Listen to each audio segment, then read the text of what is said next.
Hello everyone, welcome back to my channel, or welcome back if you're new. Today I am recording the very first video of 2024 and the very first video in a while, so I am very excited to get right back into it. In today's video, I'm going to be sharing with you guys our January 2024 monthly budget. So let's go ahead and get right into it. I'm going to be using a spreadsheet that I created. This is very simple. It was created in Excel on my computer, and it works perfectly fine with our needs. My husband and I are still going over our yearly plan, but we're going to go ahead and start our monthly budget for January so that we can get a good start for 2024. Our budget is pretty much the same every month. There's a few things that change here and there, but for the most part we have the same expenses and bills. We don't have anything crazy. We don't spend too much money, and we have been trying to minimize our spending by a lot. I do like to sit with my husband before I budget. I want to make sure that I know what he has going on, if he has any requests, if he needs anything for himself, or if he needs to send anything to his mom, because his mom depends on him, and I want to make sure that she has some medication and that he has what he needs for work as well.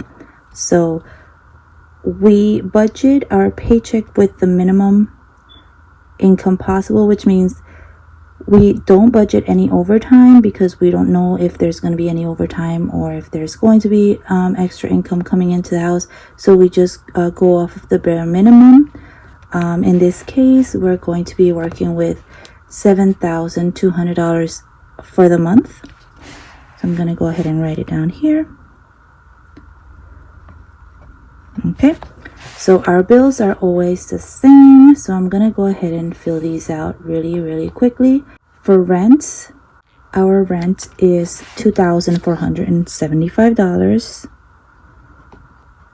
and this went up by 7% last year, so I'm guessing that this year our landlord is gonna increase it again. I hope not by 7%, but if she does, then I have to think about what I'm gonna do, how I'm going to put that into our budget.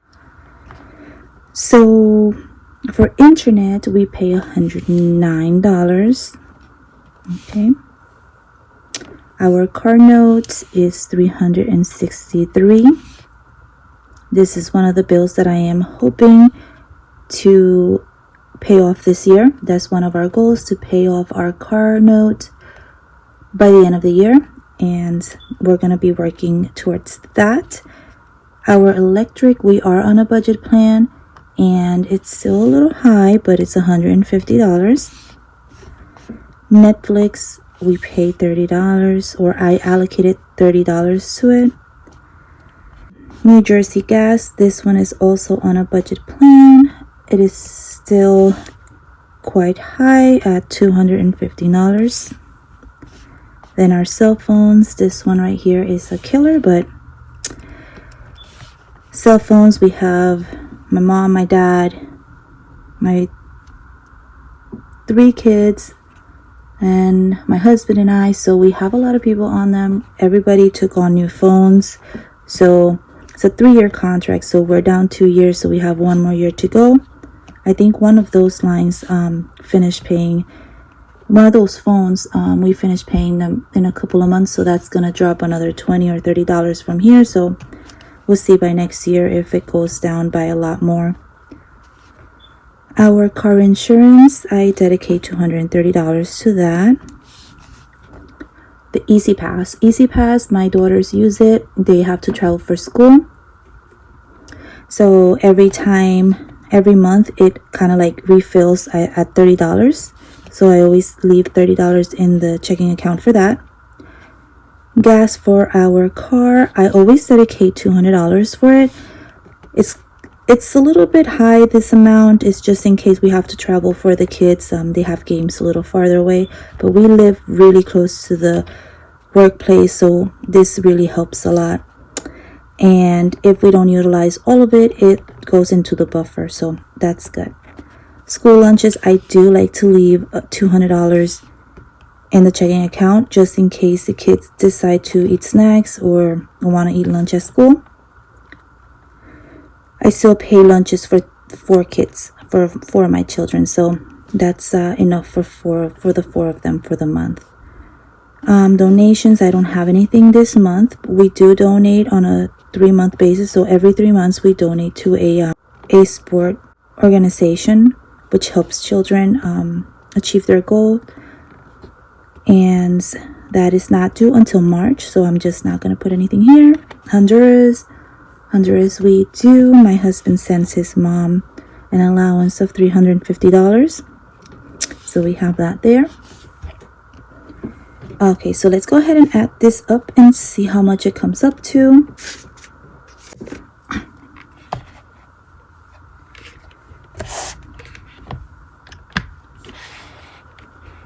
All right, so $24.75.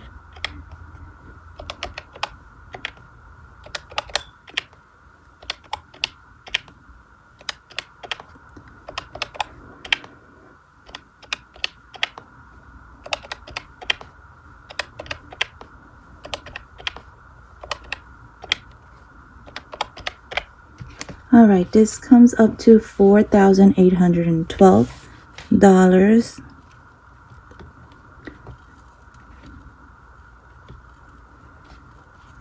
Okay, so we're gonna subtract that from the 7,200, so that leaves us with $2,388.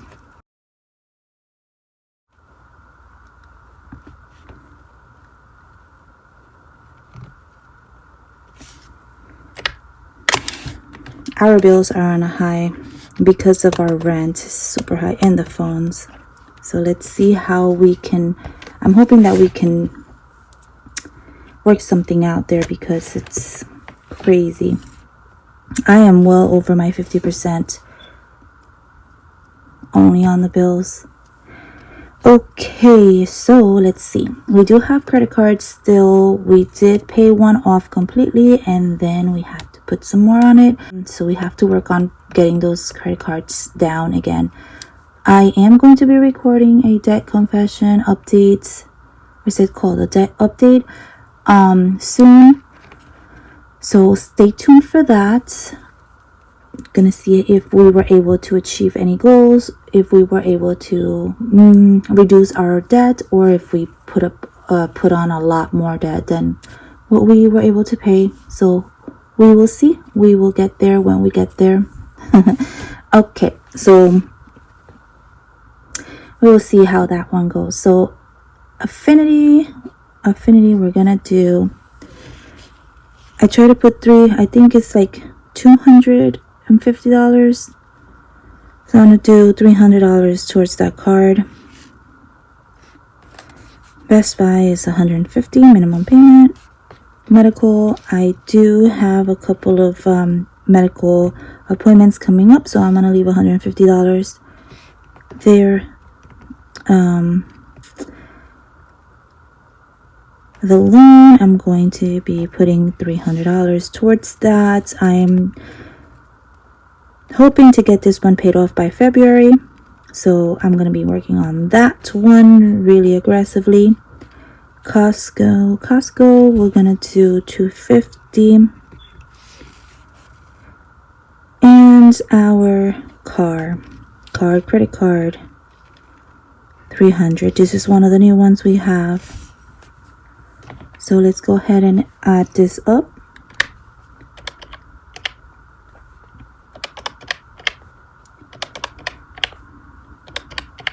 Jeez, when you write all these numbers down, it's like, wow. Okay, so going towards debt payments, it is a whopping $1,450, which is ridiculous, but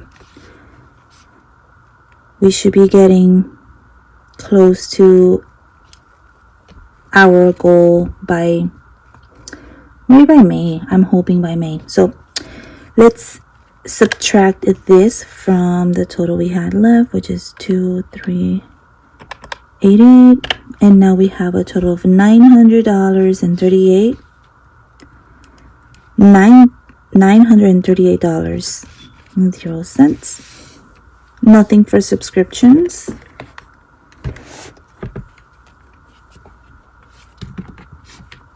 Okay, so let's see what we got going on here. This is for our wallet. This is the money I actually take out in cash because that helps me not go into the checking account and overspend. So everything for the wallet and for the sinking funds and savings, I do withdraw from the bank. Every time I get paid, I take it out and I put it in cash envelopes. I put it in envelopes, so I cash stuff them in envelopes. So it helps me stay accountable and it helps me not spend it. Because if I see the money, I don't spend it. Okay, let's see. For the kids, I need a total of $290. That is for the boys' soccer club. Jeanne is going to be getting $120, $120, and then my husband's also gonna get $120.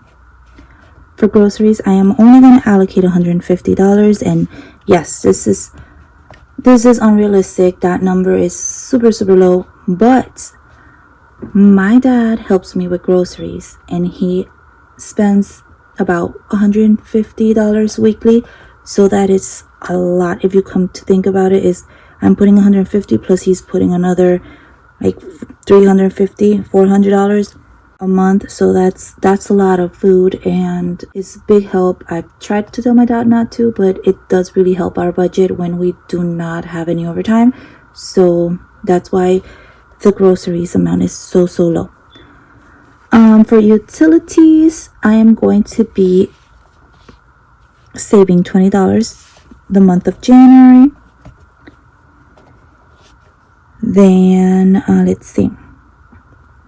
Then I have health is going to be getting $20, and then our personal is going to be $40, and it's just in case I have to spend a little bit more on groceries, or if the boys need a haircut, I'm just gonna take it from here, because personal is going to be like / self-care. I don't have this should have been self-care actually, but we'll see. We will fix that. I have an envelope that says self-care, so I'll just have to fix this. Okay, so here in our sinking funds, because this is with no overtime, I'm only going to add funds to the most important one, and it is car maintenance. Oh my gosh, you have no idea. Car maintenance, I had to spend almost $900 about 3 months ago. And then something happened and my husband noticed something funky with like a sound, a weird noise. So something was not right. So it was another $500 that we had to put into it. And that was about 2 weeks ago. So car maintenance. That's why we have this credit card over here. This one right here. Yep, that was part of what we had to use it for the car. Oh, I didn't add up this. Let me just add up this real quick. It's 29.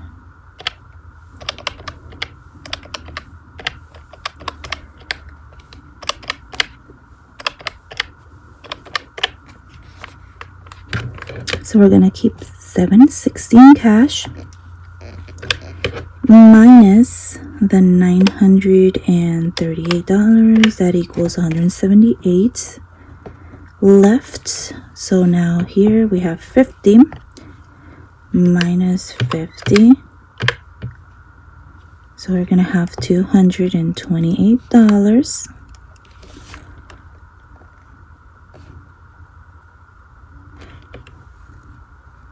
No. Jeebies, I don't know what I'm looking at.